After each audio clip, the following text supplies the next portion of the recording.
But Jesus said, on this rock, I will build my church. The rock is not just the confession that Jesus is the Messiah, but his lordship. See, it's not just when we say Jesus is Lord. It is when we give him lordship over every part of our lives, over every part of our very identity.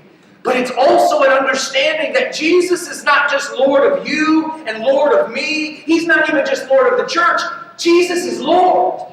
He's Lord of all things. Every knee will bow and every tongue will confess. Heaven and earth will pass away, but not one of his words will pass away. Because Jesus is Lord. He is the foundation of everything that has ever been and ever will be created.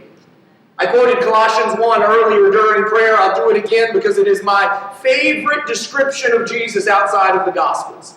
The Apostle Paul wrote that Jesus is the image of the invisible God, that by him all things were created in heaven and on earth, visible and invisible, whether thrones or dominions or rulers or authorities. All things were created through him and for him, which, as Noah said, means Jesus is the builder of everything. We have this idea sometimes that things get built and we need Jesus to fix them. Jesus is not a renovator, he is a builder. He does not come and reshape stuff that we made ourselves or that someone else made. If it has been built, Jesus built it. He is building in us and he's building for us. He's also building through us. We are not ever building for him because he is the builder. But the question tonight that I'll raise after hearing what Noah has shared is, but what is he building? So the answer is easy, but it's not simple. He's building, and notice he didn't say that he's building the church. He said he's building my church. He's building his church. But what is that?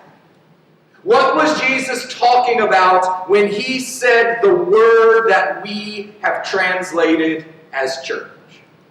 So in Matthew chapter 16, verse 18, we find the first time that the word we translate of church is used in the New Testament. The Greek word, you've heard it many times, is ekklesia. It is actually the joining of two different Greek words. Ek, which means from or out of, and kaleo, which means to call. So ekklesia doesn't actually mean church, it means to be called out, to come out from. But what I really want us to understand tonight is this. While the New Testament was written in Greek, Jesus never spoke Greek.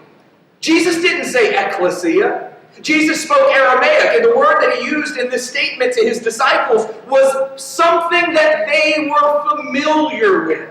Just because we see church for the first time in Matthew 16:18 does not mean that's where the church was invented, or that's where the church was first spoken of, or this is when somehow, as Noah said, there was this shift that happened, this cutting off of one thing and starting of something new. The reality is the disciples knew what he was talking about when he was talking to them. The power of the statement was not in the word church, but in the pronoun my.